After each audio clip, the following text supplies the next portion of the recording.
Salam sehat pemirsa setia Mata Ketiga. Satu pertanyaan yang sering ditanyakan orang-orang. Bisakah orang benar-benar melihat masa depan? Ini adalah pertanyaan yang sering dipikirkan oleh kita semua ketika mempelajari ramalan. Karena dalam beberapa kasus, beberapa orang bijak tampaknya benar-benar dapat melihat masa depan.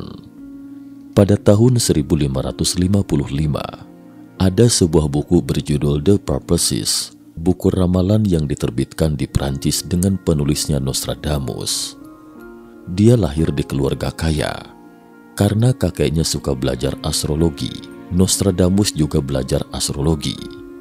Konon setiap malam tiba, dia akan memegang sebuah mangkuk, sebuah bejana yang berisi ramuan tumbuhan atau bermeditasi. Tidak lama kemudian dia akan melihat fenomena. Faktanya adalah bahwa semua penglihatan yang dia lihat benar-benar terjadi. Misalnya, dia pernah secara akurat meramalkan kematian Raja Prancis Henry II yang tak terduga meninggal, bahkan meramalkan kemunculan Hitler. Dalam koleksi puisi putih, Nostradamus menyebutkan, dari kedalaman barat Eropa, seorang anak muda akan lahir dari orang miskin. Dia yang dengan lidahnya akan merayu pasukan besar. Ketenarannya akan meningkat ke ranah timur. Monster ganas dengan kelaparan akan menyeberangi sungai. Bagian terbesar dari medan perang akan melawan Hitler. Banyak orang berpikir bahwa Hitler yang disebutkan dalam puisi ini menyiratkan kemunculan Hitler. Dia yang dengan lidahnya akan merayu pasukan besar dan akhirnya mengakibatkan dunia secara menyeluruh memberontak dan melawannya. Selain Hitler, Nostradamus juga meramalkan kematian Kennedy, serangan 11 September di World Trade Center New York dan seterusnya. Ini membuat banyak orang menganggap bahwa Nostradamus adalah peramal terbesar di abad pertengahan.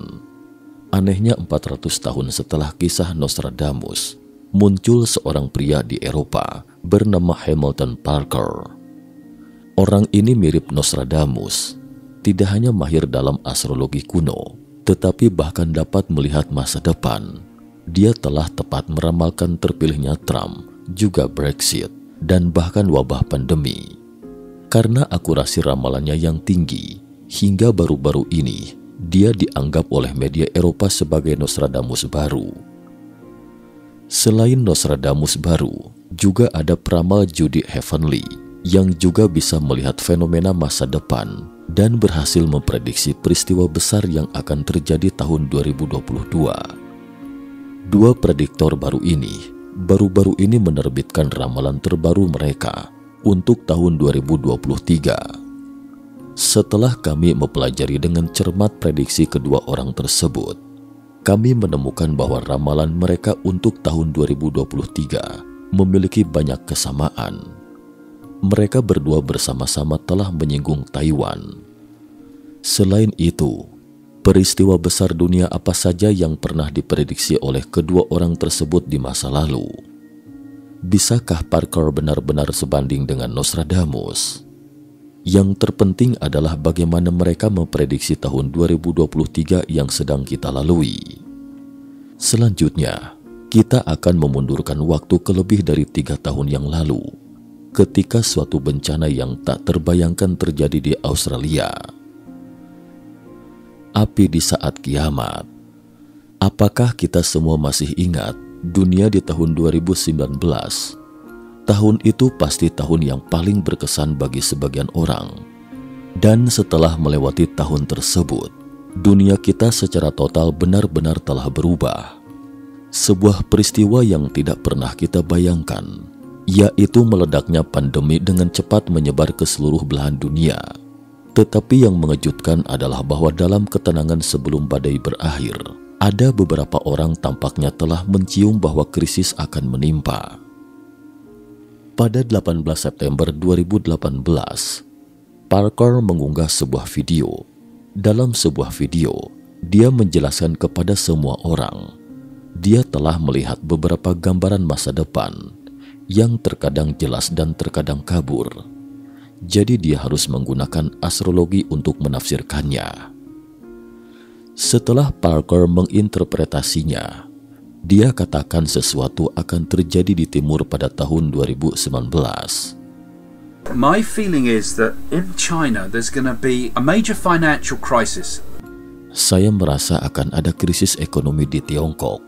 And my gut feeling is that China will plunge into recession, and because of this, people will take to the streets. Pendapat langsung saya adalah Tiongkok akan jatuh ke dalam resesi dan orang-orang akan turun ke jalan.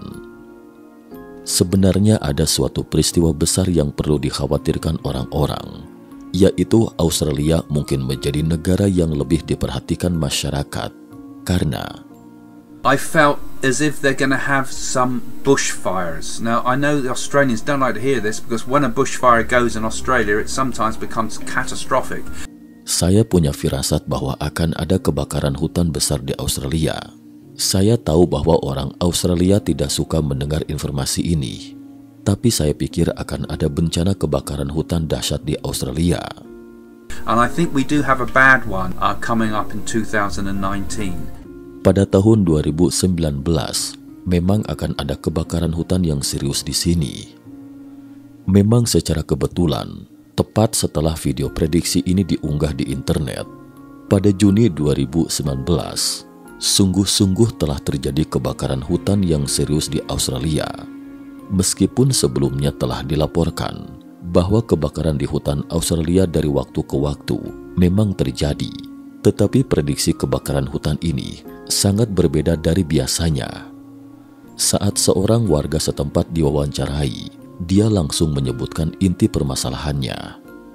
Ini bukan musim kebakaran di Australia.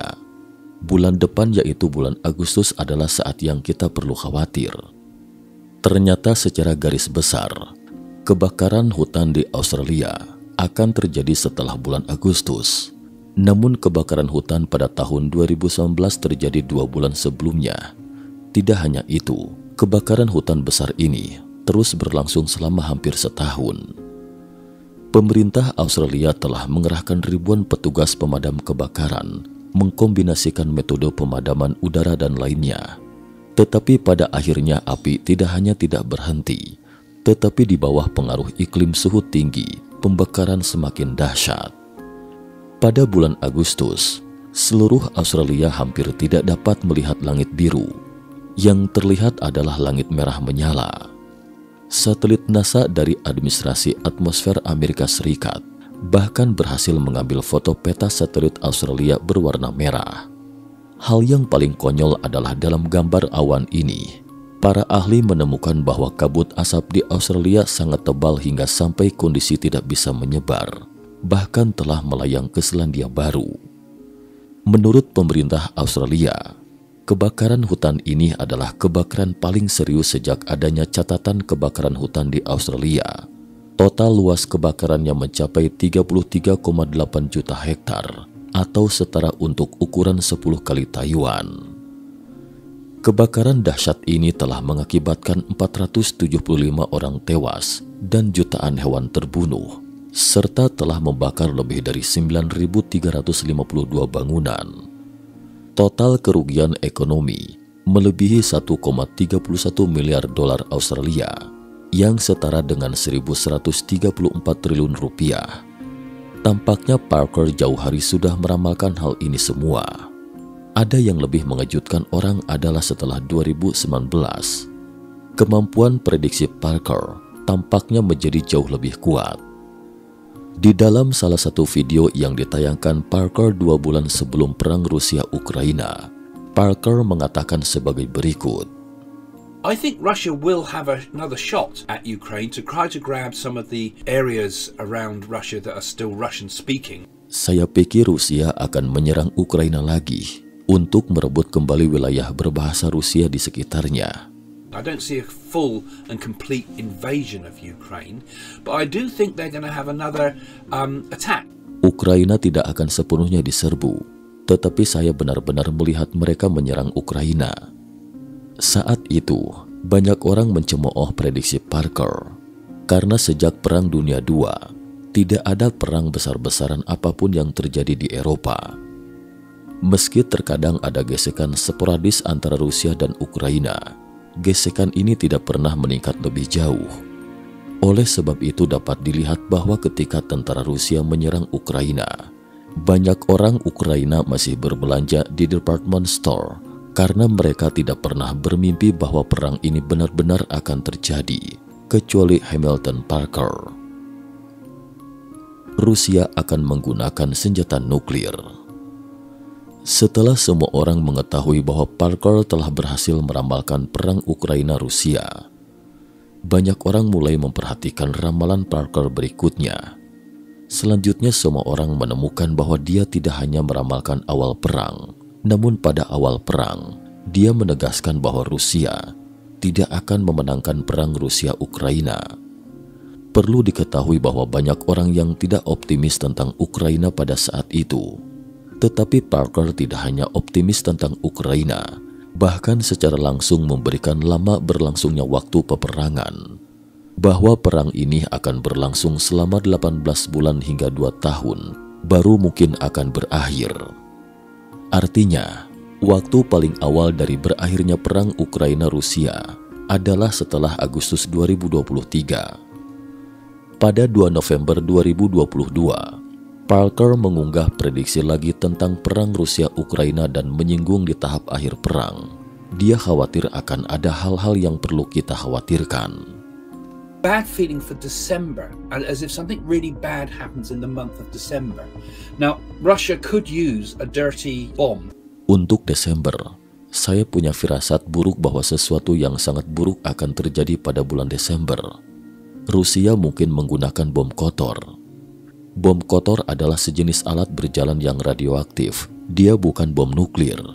Namun ketika meledak, bom tersebut akan melepaskan radiasi dalam jumlah besar dan dapat mencemari makanan dan sumber air, serta menimbulkan kepanikan sosial. Ia memprediksi Rusia akan melepaskan bom kotor ke Ukraina pada tahun ini, yaitu pada Desember 2023. Meskipun Rusia sangat mungkin melakukannya, tetapi mereka tidak akan dapat memenangkan perang ini, dan Putin mungkin meninggal pada Mei tahun ini. In 2023, and we may see the death of Putin.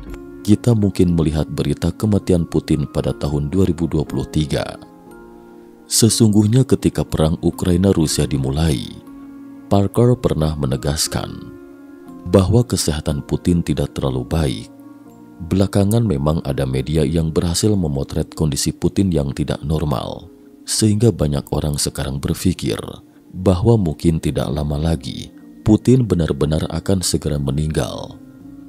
Dan selain Putin, Parker juga menyebutkan dalam prediksi paranormal dunia 2022 tahun lalu bahwa tidak lama lagi Ratu Inggris akan segera meninggal. I think we do know that the Queen is getting towards the end of her years. I don't see her going much further. Saya pikir kita tahu bahwa Ratu mendekati akhir tahun-tahunnya. Saya tidak melihat dia bisa bertahan hidup pada tahun ini. I think she will make it past her platinum jubilee, but I think after that we'll see a sudden and quick deterioration in the Queen's health. Saya pikir dia akan melewati perayaan jubileum platinumnya. Tetapi kemudian kita akan melihat kesehatan Ratu yang tiba-tiba menurun. I think we might lose the Queen towards the end of 2022.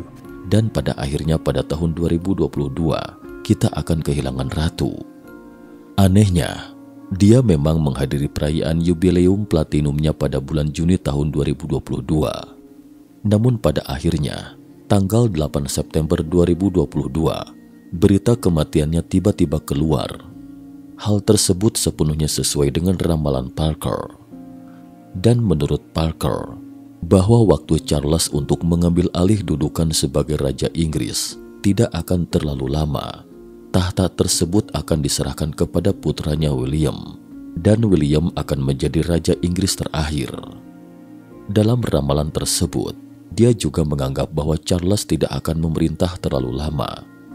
Ada dua alasan untuk ini. Yang pertama adalah bahwa publik Inggris tidak terlalu tertarik pada Charles dan istrinya. Ini yang membuat monarki Inggris bermasalah lagi. Yang kedua adalah kesehatan Charles yang tidak bagus, sehingga pada akhirnya ia akan lebih awal menyerahkan tahtanya ke Pangeran William. Selain Charles, Judy juga meramalkan bahwa akan ada masalah dengan kesehatan Presiden Biden pada tahun 2023. Hal ini akan membuat Wakil Presiden Kamala Harris mulai menjalankan tugas kepresidenan. Ia akan menjadi presiden wanita pertama dalam sejarah Amerika Serikat. Dan kebetulan, pada upacara pelantikan tersebut, Kamala Harris mengenakan kostum yang sangat mirip dengan adegan dalam kartun Simpson yang meramalkan bahwa akan ada presiden wanita di Amerika Serikat di masa depan. Ini membuat banyak orang mulai berpikir bahwa Kamala Harris tampaknya benar-benar memiliki peluang untuk menjadi presiden Amerika Serikat. Selain masalah kesehatan Biden, Judy bahkan melemparkan kejutan yang mengatakan bahwa seorang kepala negara dunia akan dibunuh 2023. Namun dia tidak mengatakan kepala negara mana yang akan menghadapi krisis seperti itu. Terkait bencana, Judy memperkirakan tahun 2023, Selandia Baru, Filipina, Hawaii, Jepang, dan Taiwan kemungkinan besar akan mengalami gempa berkekuatan 6,5. Tidak hanya Judy, Anand yang pernah dieluk-elukan sebagai anak ajaib di India juga menyebutkan bahwa dia percaya bahwa dari Desember 2022 hingga Maret 2023 mungkin akan terjadi letusan gunung berapi yang terkenal serta terjadinya gempa besar. Dan baru-baru ini, gunung berapi di Hawaii yang diam selama 40 tahun benar-benar telah meletus, sehingga banyak orang sekarang mulai khawatir apakah 2023 akan ada gempa besar lagi. Selain itu, saat mempelajari ramalan Judy dan Parker, kami menemukan bahwa keduanya menyebut Taiwan secara kebetulan. Ramalan Taiwan. Pada akhir tahun 2021, dalam video yang memprediksi invasi Rusia ke Ukraina, kami tiba-tiba menemukan ramalan tentang Taiwan. The end of 2022 into 2023, I feel China's going to make a move on the outer islands of Taiwan. Akhir 2022 hingga 2023, saya pikir Tiongkok akan mengambil tindakan terhadap Taiwan. Pada Agustus 2022, sudah dirasakan suasana yang berbeda. Dan untuk tahun 2023, Parker mengatakan bahwa menurutnya, mungkin ada situasi baru di dekat Taiwan pada tahun 2023. I saw more of it because I feel 2 American vessels are in trouble. I saw a sinking of it looked like a submarine. Saya melihat 2 kapal Amerika bermasalah. Salah satunya seperti kapal selam dan tenggelam. Tapi jangan terlalu serius dulu, karena menurut penelitian kami, prediksi Parker terkadang juga meleset. Misalnya dia pernah memprediksi Presiden Trump akan terpilih kembali. Dan dia juga memprediksi pemimpin Kim Jong-un akan digulingkan oleh rakyat. Namun belakangan tidak satupun dari ramalan ini menjadi kenyataan. Tetapi Parker memiliki keunggulan, yaitu jika prediksinya tidak akurat, dia tidak akan berpura-pura bahwa itu tidak pernah terjadi, juga tidak akan berdalih. Bahkan dia akan dengan murah hati membuat video yang menunjukkan prediksi mana yang menjadi kenyataan dan mana prediksi tidak akurat dan lain-lain yang mendukung. Dalam video tersebut, Parker bahkan secara langsung menyatakan bahwa ramalan memang tidak semua terwujud karena So hopefully what I'm seeing is the seeds and hopefully we might be able to stop these things. Saya harap yang saya lihat hanyalah sebuah benih dan pada akhirnya kita semua dapat berhasil menghentikan benih itu agar tidak bertunas. Oke, tetapi meskipun Parker telah berulang kali meyakinkan semua orang bahwa ramalannya mungkin tidak semuanya menjadi kenyataan, tetapi bila dilihat kembali ramalannya pada tahun 2022, keakuratan ramalannya sangat tinggi.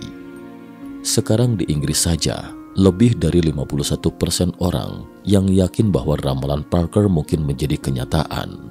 Bila ramalannya terjadi, sungguh-sungguh sangat mengerikan. Karena dalam ramalannya untuk masa depan, ada beberapa hal besar lainnya yang akan terjadi di dunia. Ramalan terbaru 2023. Sekitar 2 bulan lalu, Parker tiba-tiba mengupload video yang mengatakan bahwa baru-baru ini dia sepertinya dia telah melihat pertanda pada tahun 2023 dan terkejut saat mengetahui bahwa yang paling membuatnya khawatir pada tahun 2023 bukanlah pandemi atau perang Ukraina dan Rusia, tetapi bencana kelaparan yang parah. We're going to get a lot of crop failures in 2023. But I get the feeling that these weather events are going to get worse, which is likely with global warming. Saya merasa masalah gagal panen tahun 2023 akan sangat serius. Masalah iklim akan menjadi lebih serius dengan pemanasan global. But I feel that 2023 is going to be a particularly bad year for all things to do with crops. Tahun 2023 akan menjadi tahun yang sangat buruk bagi semua tanaman. Parker mengatakan bahwa meskipun kekurangan pangan tidak akan dengan cepat berdampak pada dunia seperti perang Rusia-Ukraina, masalah ini tidak boleh dianggap remeh, karena dampak kekurangan pangan sangat luas. Pada akhir video, Parker bahkan menyarankan agar semua orang bisa menimbun makanan pada waktu yang tepat. Secara kebetulan, dalam prediksi terbaru Judy, dia juga percaya bahwa dunia akan mengalami bencana kelaparan, dan keduanya berkata serempak bahwa alasan kelaparan tahun 2023 akan menjadi lebih serius karena masalah iklim. Judy bahkan secara langsung mengatakan bahwa masalah kekeringan di tahun 2023 akan menjadi serius. Di Eropa akan direpotkan oleh kekurangan bahan makanan segar. Namun pertanyaannya, apakah benar-benar kondisi global seserius yang mereka katakan? Padahal menurut penyelidikan kami, masalah bencana kelaparan di tahun 2022 saja sudah sangat serius. Menurut data PBB, saat kita menonton film dengan nyaman, ada sebanyak 828 juta orang di dunia yang harus tidur dalam keadaan lapar. PBB bahkan secara langsung menyebut tahun 2022 sebagai tahun kelaparan yang belum pernah terjadi sebelumnya. Dalam suatu studi tentang bencana kelaparan, kami menemukan bahwa sejak 50 tahun yang lalu, beberapa orang telah meramalkan bahwa pada tahun 2020 akan ada masalah bencana kelaparan yang sangat serius di dunia. Dia bahkan meramalkan bahwa sejak tahun 2020 akan terjadi gangguan serius pada kapasitas produksi industri manufaktur, dan semua ini telah terjadi. Hal yang paling mengejutkan adalah bukan seorang peramal yang mengucapkan kata-kata tersebut, melainkan seorang yang dikenal sebagai orang terpintar di dunia dari Massachusetts Institute of Technology. Bencana iklim. Di Institut Teknologi Massachusetts pada tahun 1972, sekelompok orang paling cerdas di dunia berkumpul bersama. Saat itu, mereka berencana menggunakan komputer untuk mensimulasikan seberapa maju dunia di masa depan.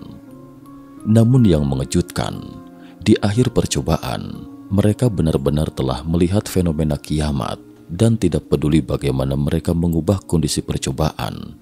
Semua data pada akhirnya menunjukkan bahwa dunia akhirnya akan menghadapi keruntuhan pada tahun 2040.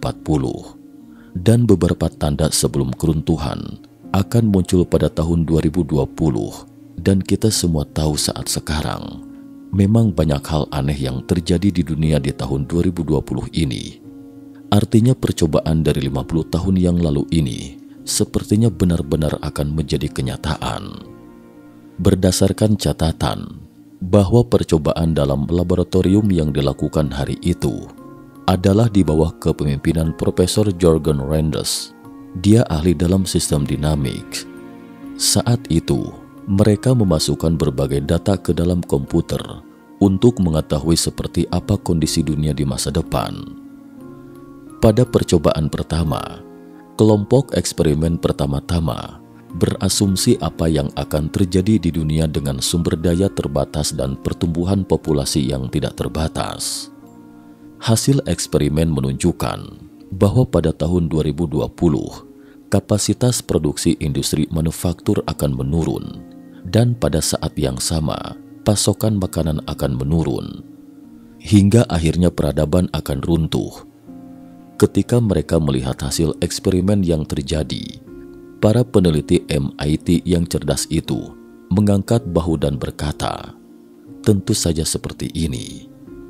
Lagi pula, dibandingkan dengan sumber daya, populasi manusia terus meningkat. Bagaimana peradaban bisa berlanjut selamanya?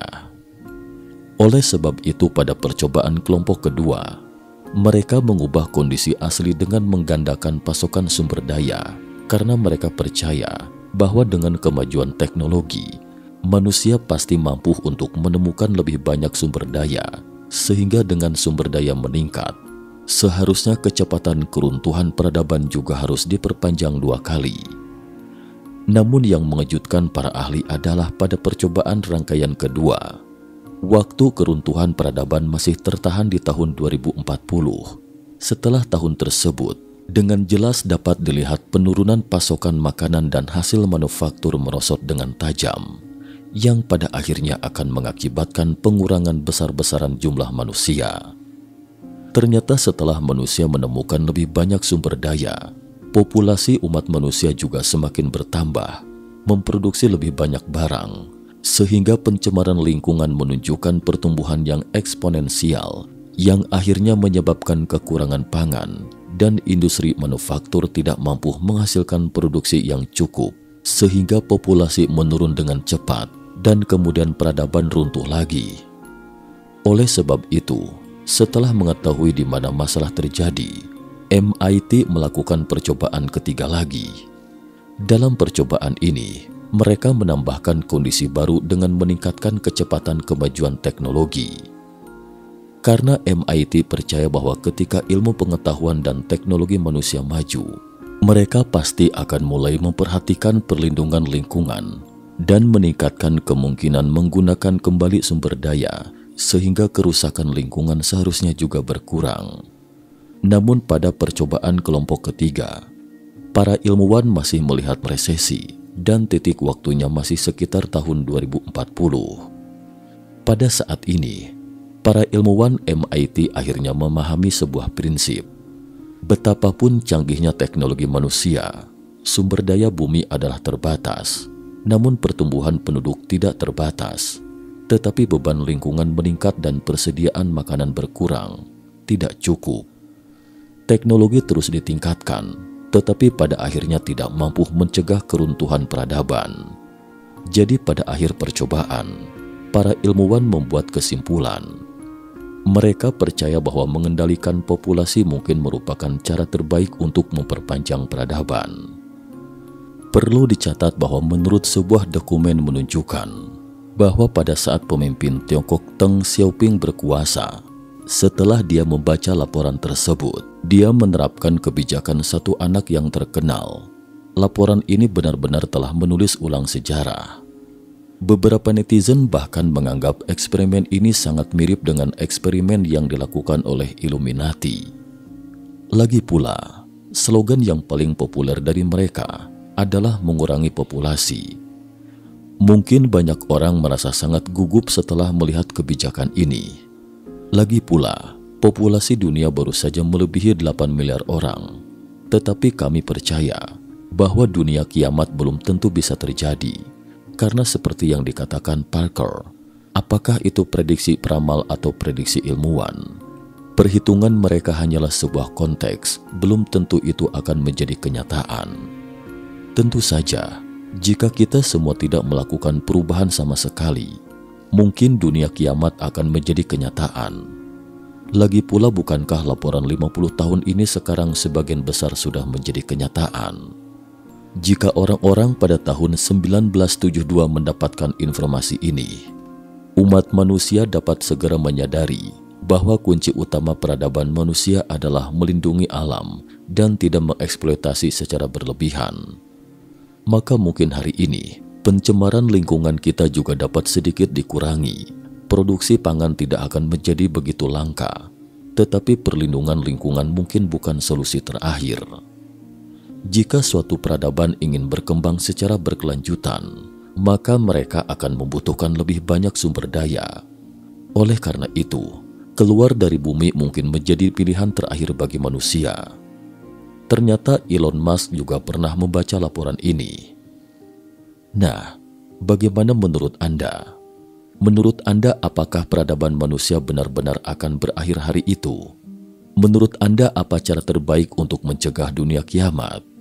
Selain itu, apakah menurut Anda dunia akan menjadi lebih baik di tahun 2023 ini?